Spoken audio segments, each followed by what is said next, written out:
Hello guys, and welcome back to my channel. Listen, for today's video, I do know that we're about 2 weeks too late, but you know what they say, it's better late than never. And last week I had to post the Cape Cod vlog, so unfortunately our monthly reading wrap-up got delayed, but don't you worry, it's finally here. Welcome. You're literally watching it right now. This month's reading wrap-up is not the best one out there, I'm not gonna lie, but before we get into that, I feel like we need a drink, we need a snack, because the things we're gonna be talking about today aren't of the happiest, because as you know, if you follow me on TikTok, the month of August has not been treating me well. So I need a drink before we get into it. This is a new energy drink that I'm trying. Well, I already tried it, but like this is the new brand that I've never like tried before, and it's actually really good. All right, so without further ado, let's get into our August reading wrap up plus September/fall TBR. I don't know. I always do TBRs and then I don't read from them, but you know what? It's fun to do a TBR and like show you what new books I bought, and oh boy, I bought a lot of new books in the recent couple of weeks, so let's get into it. In total, in the month of August, we have read 9 books.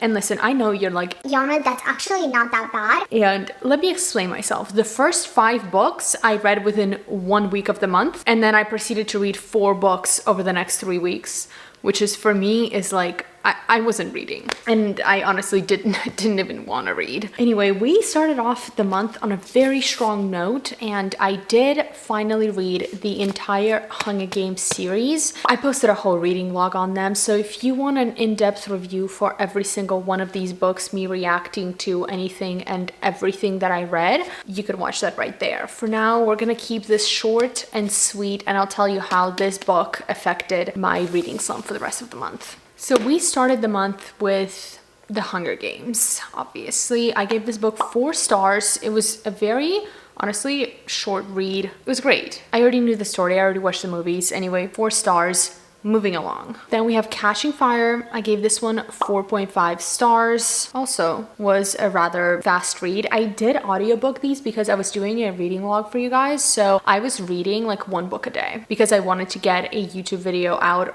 on time for you. So I read these very quick.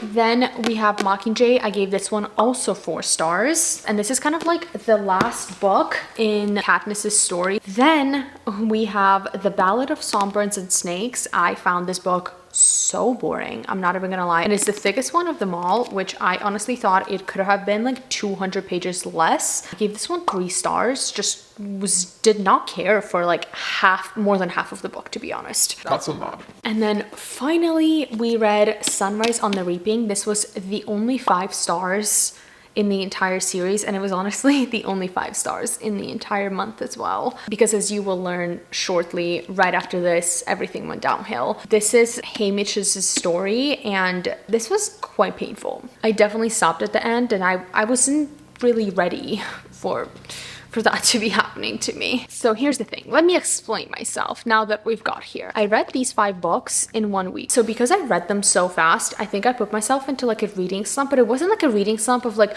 oh my god, these books were so good, nothing will ever compare, because by the time I finished the entire series, once again, I was kind of over reading as a whole. I just didn't want to read after.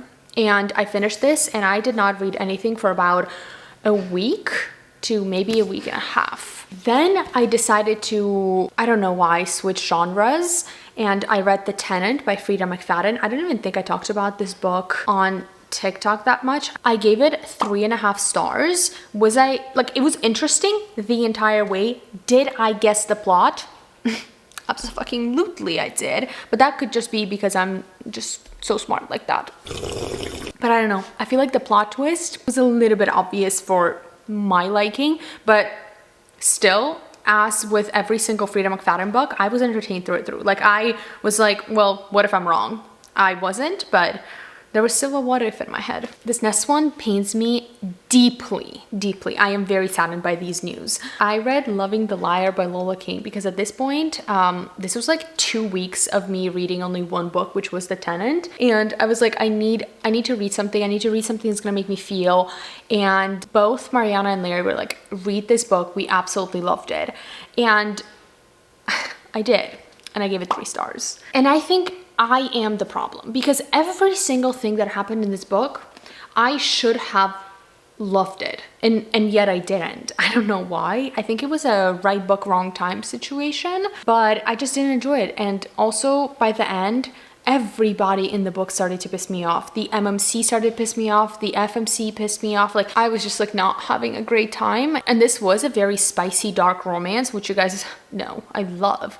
But she called him daddy multiple times. And I was just like not for it for some reason. Usually I don't mind it. It's not my cup of tea, but I don't mind reading about that, you know? But in this book, it really gave me an ick. And as soon as I read that, I was like, so I'm gonna gag right now. Then I decided to switch genres once again.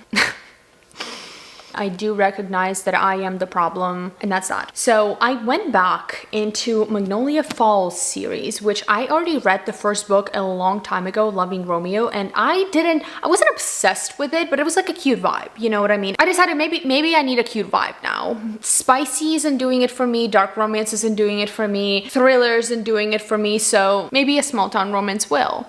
And it didn't. I was gonna say it did for a little bit, but like it didn't. I first read Wild River and I gave it 3.5 stars, but upon further deliberation, I'm giving it 3 stars. Why? Because I fucking said so. I don't know why, because I'm in a mood like that. 3 stars, that's what it gets. It was cute. That's all I have to say about her. Do I remember anything that happened in this book? I do a little bit. No, do I? I don't know. I would have to think really hard because these two are mixing together for me. This was, I'm pretty sure, Enemies to Lovers. Oh, yes, I remember this. Okay. It was okay. Guys, I don't fucking remember, okay? Leave me alone. And then I read Forbidden King, which is one of my most recent reads, so I do remember quite a lot about this one. I also gave it 3 stars, and I also did not enjoy it. I don't know, like, okay, listen, let me explain myself on this one, because on this one I actually have an explanation. I enjoyed this, like the town was cute, the found family, all the fucking vibes are there, right? And then all of a sudden she starts calling him Forbidden King, and I just couldn't do it. I don't know why, it gave me an ick. She's like, oh, my Forbidden King. Just shut the fuck up, you know what like, just, no, just no. And then she said, like, if we had a book, it would be named My Forbidden King, which is this book. And I was just like, I see what she did there, but I wasn't having it. And on top of all of that, at the end, she goes, you're my most perfect book boyfriend. Also gave me a triple, quadruple ick. I like had to gag a little while listening to it. And then he asked her to move in with her. I talked about this on my TikTok. He asked her to move in with her and he gave her a dandelion, and they used to exchange dandelions throughout, like when they were dating and when they were little, they would give each other dandelions and like, oh, make a wish on a dandelion, blow it, whatever, cute, right? Yes. But then he gave her a dandelion and attached a key to it to ask her to move in with him. And she was like he goes, will you move in with me? And she's like, you had me at a dandelion. And I don't know why. I literally don't know why, but that made me cringe so hard. I think about that daily. She could have literally said anything. She could have just said yes, and that would have been enough for me. But the way she goes, you had me at a dandelion. Shut the fuck up. No, absolutely not. No, I refuse.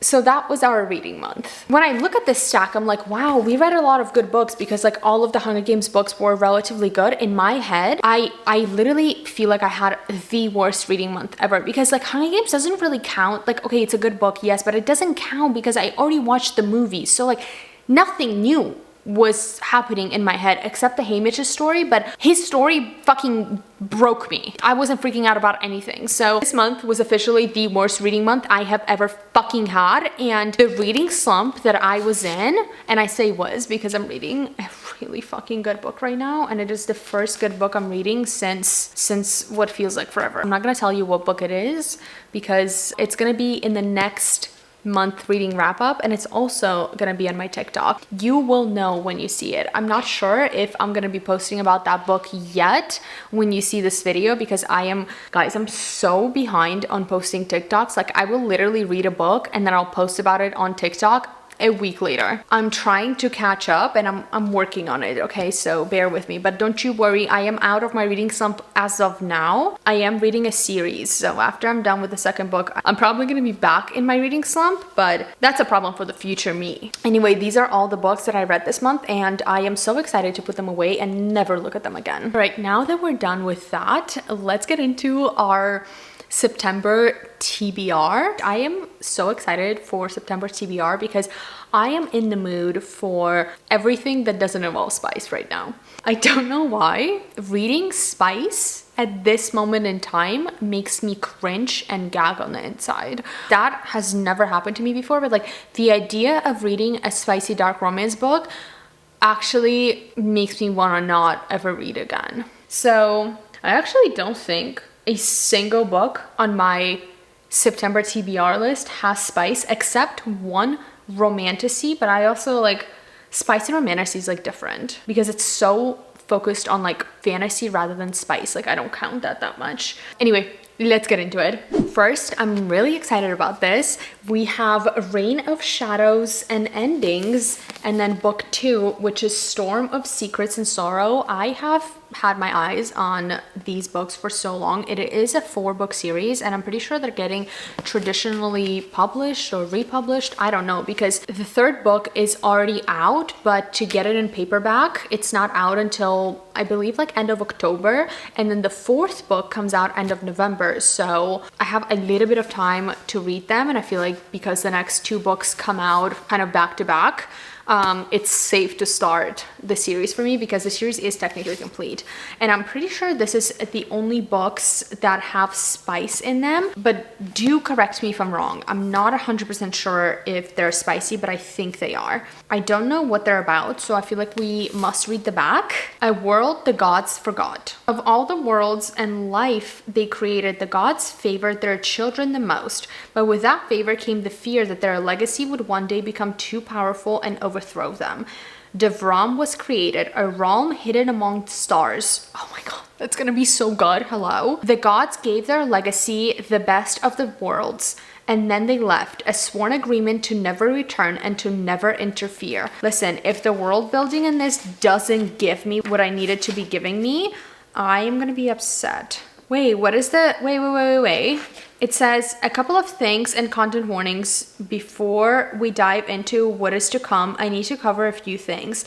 The Legacy series takes place in the same universe as the Lady of Darkness series, but this is an entirely new world with brand new characters. You do not need to read the Darkness series to understand the Legacy series. What is the Darkness series? Because this is the Legacy. What's the Darkness? Is it good? Because maybe I want to read that too. Oh my god. Now that we've covered that this series is different vibe from Darkness, I cannot stress enough that Tessa is not Scarlet and Theon is not Soren. Do not go into this expecting a similar story. Am I going to rip your heart out? Yep. Are you probably going to hate some characters for a while? I can almost guarantee it. The world is more advanced. The Legacy rule and the Fae are there to serve. The themes and writings are darker. Both Tessa and Theon have major trauma. Oh my god. As always, trust the process, but more importantly, remember this is a fiction. In no way am I condoning the action and behaviors in this book. If dark romance is not for you, that's okay. Oh my god, wait, this is a dark romance fantasy? Shut the fuck up. Oh my god. Okay, wait, can we see if there's a map? Because I love when fantasies have maps. Okay, we have, oh, I love this when, okay, why is there a commercial? You know what I hate? A new YouTube update when commercials are like 50 seconds. What happened to like skip after 5 seconds commercials? That's not a thing anymore. And that's crazy. Ugh. All right, now we just like sit and wait. We're back to regular programming. I love when books have like a little, I don't know, like a page where they explain every single character, because sometimes I forget characters and then I like have to go back and find who they are exactly. But instead, I could just go to this page and be like, oh, got it. Anyway. Oh, holy shit. Whoa. Okay, wait, slay. Because we have the characters, and then there's also the kingdoms, and then the gods. Wait, this is so good. And then we have the map. Yes. I'm so excited for this series. The only thing that I'm noticing is it is wrote in a third point of view, which like isn't my all-time favorite, but I don't really care. It's fine. It's fine. Anyway, so we have these two. Then I know I wasn't gonna tell you what book I'm reading, but like I feel like you already know. We are gonna read The Jazak Crown. I can't read the back of this one because guys, all I see on TikTok are people sobbing over this book, and I can't have these two not end up together. If Essia and Aaron aren't like the end game, my mental health will not survive that. So I'm just gonna leave that at that, and we're not reading the back because I do not want to. This one is making into our TBR once again. This was on my August TBR and we just didn't get there quite yet, but we're getting closer to it, okay? We have the Spell Shop and the Enchanted Greenhouse. Also, I feel like the Spell Shop is kind of giving fall vibes, right? And then this one's giving winter. So I feel like reading this in fall is the ultimate experience. And especially because now I'm not in the mood for anything spicy. Now, for now, is being the keyword. This is gonna be great. Next we have Dream On, and I didn't buy this book. I actually got it sent to me as an ARC. I think I got it sent twice. I think I have an ARC of this, and then this is the actual like printed version, and I don't know what it's about. It's from the same author as Still Beating, and which I liked that book. So let's see what this is about. He takes me in his arms and I feel like I'm his, and then he lets me go like I never will be. Okay, it says young adult fiction. This is by A. I thought Still Beating was like really spicy, but I guess that means nothing. Maybe she writes both. Lexington Hall and I were never supposed to collide. He, the golden boy of Hollywood, and me, the small town dreamer with stars in my eyes. But when we shared a stage in our high school musical, something ignited. I'm not liking where this is going already. Then just as quickly it fell apart, leaving my dreams in pieces. Now, 4 years later, Lex is a household name, turning our past into a television sensation.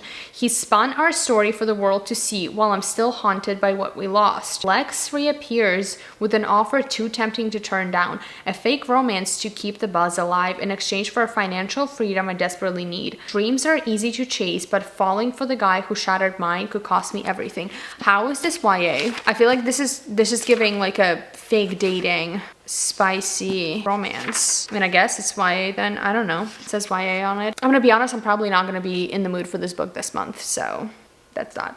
Okay, this one on the other hand, Immortal Consequences. I've never heard anybody talk about this, but when I was in Boston 2 weeks ago with Lyra and Mariana, we went to a romance-only bookstore and I saw this book on there and it had this little sticker on it.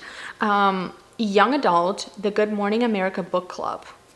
Okay, so what does that tell me? Nothing, but somebody picked this for their book club, and I know what Good Morning America is, and I'm like, okay, so like if Good Morning America picked this for their book club, this book must be good. I don't know. Am I so gullible? Yes. But then, okay, that wasn't the only reason I bought it. I also read what it's about and I was like, wait, this sounds so good. And I also bought it because of the cover and the sprayed edge. You're seeing this? Yeah, exactly. Let me read this to you, okay? Listen. Welcome to Blackwood Academy. Yes, the legendary school located in the fringes of afterlife. Once a pupil enters the academy's arch gates, there is no way out, except for the decennial, a once-in-a-decade celebration in which a single worthy student is tested and given a choice: graduate and join Blackwood's magical elite, or cross over to the mysterious other side. Hello? Two academic arch rivals whose strange connection blurs the lines between obsession and hate. One girl driven solely by ambition, and another plagued by memories of love she lost. And a charming playboy who never cared for anyone until he met the academy's newest student. Each of these 6 students have their own motivation to win and their own secrets to hide. But what none of them know, they aren't the only ones playing the Blackwood games. If they lose, some fates are worse than death. Tell me that doesn't sound like so good. And then wait for it, we have a beautiful Blackwood Academy map. That's all we have. And it's I think it's a standalone. Oh my god, please tell me it's a standalone. I think I already searched it up and it was a standalone. I lied. This is the only spicy dark romance book we have. This is One Dark Kiss, and I think it's like a Snow White retelling, and I'm pretty sure it's like a dark romance fantasy in it, or I'm not really sure, but I know, oh, it's a dark fairy tale, so not really a fantasy, just a fairy tale. So the gist of it is like, he is in prison for the crime that he did not commit, and she is his lawyer. I feel like that's like, sign me up already. So once I am in the mood for a spicy book, I'll be reading her.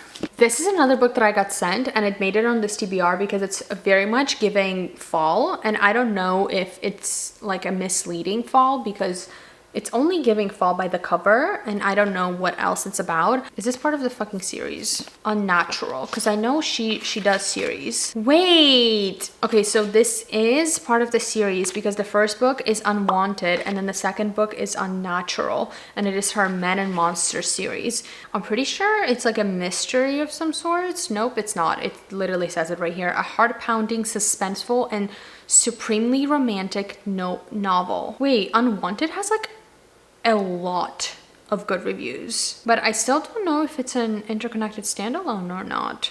I don't know, somebody tell me, but we have it, and I definitely need to read book 1, I think, before we get into this. And the last book on our TBR is the most surprising one of them all, because we have Stephen King. I've never read anything from Stephen King, and honestly, I know he's like an amazing author, but I never thought that his books would interest me because I'm pretty sure he like mainly writes horror, and I hate scary movies and books and everything that includes that. It's called 11/22/63, and this is a book that I have seen so many people talk about on TikTok. This is definitely one of those book talk finds for me. And funny story, when I went to my Barnes & Noble, I wanted to buy this book and I couldn't find it, so I asked the lady, I was like, hey, like, do you have this book?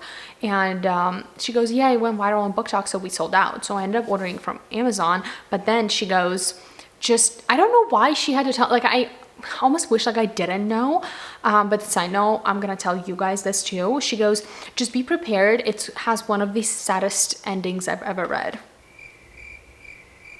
Fucking silence. Let me read you the back in case you don't know what it's about. Damn, this thing is so thick. Oh my god. This book has 847 pages. Now that's crazy. Okay, let me read you the back. I'll shut the fuck up. Life can turn on a dime or stumble into the extraordinary as it does for Jake Apping, a divorced high school English teacher in a small town, Maine. Somebody said that this small town's kind of giving Gilmore Girls, and I don't know if you should believe that, but I'm just relaying to you what I have heard. While grading essays by his GED students, Jake reads about such a destined moment through a gruesome and thrilling piece penned by a janitor, Harry Dunning. 50 years earlier, Harry somehow survived his father's slaughter of the entire family. Jake is blown away, even as a more bizarre, life-altering secret comes to light when his friends Al, owner of the local diner, enlists Jake to take over the mission that has become his obsession, to prevent the Kennedy assassination. Like JF Kennedy, the president. How? By stepping through a mysterious portal in the diner's storeroom and into the era of Ike and Elvis, of big American cars, sock hops, and cigarette smoke. Finding himself in a warm-hearted Jody, Texas, Jake begins a new life. Yet all turns, this treacherous road leads straight to a troubled loner named Lee Harvey Oswald. The course of history is about to be rewritten in Stephen King's most ambitious and accomplished novel, where time travel has never been more believable or so terrifying. And I'm pretty sure when he goes back in time, he falls in love with some fucking woman, and then I think it's gonna be not a happy ending because they're not gonna be able to be together. I don't know if that's true. I don't know if any of that is true, but from every single person I have seen talk about this book, they've said that this is the best piece of literature they have ever read. Anyway, that's honestly it for our August wrap up. September TBR. Listen, if my September reading wrap up does not pop off, then I fear there is no more hope left for me, because if I rate any of these books badly, I might have an issue. But I have hope, okay? And that's all that fucking matters. Anyway, thank you so much for hanging out with me today. As always, don't forget to follow me on TikTok for more book reviews, Lego light up videos. That's a new addition to our channel. And also don't forget to follow me on my Instagram for more day-to-day life. And thank you so much for hanging out with me today. I hope you have a great rest of a day or night, wherever you guys are, and I'll see you in my next one. Bye. Oh my god, do you guys remember this? Oh wait, oh my god, that scared the shit out of me. Wait, that snuck me out. Okay, I was like, do you remember this TBR jar that we did? And then I looked inside and saw this fucking bug in there. But it's not a real bug, it's just some paper, but I thought there was a dead bug in there. How many commercials are you gonna fucking play? Like, there's a commercial every 10 minutes at this point. Oh my god, wait, this is actually sick. There's like so many of these like bugs on paper in there. I don't know if you could see it, but not a good experience, to be honest.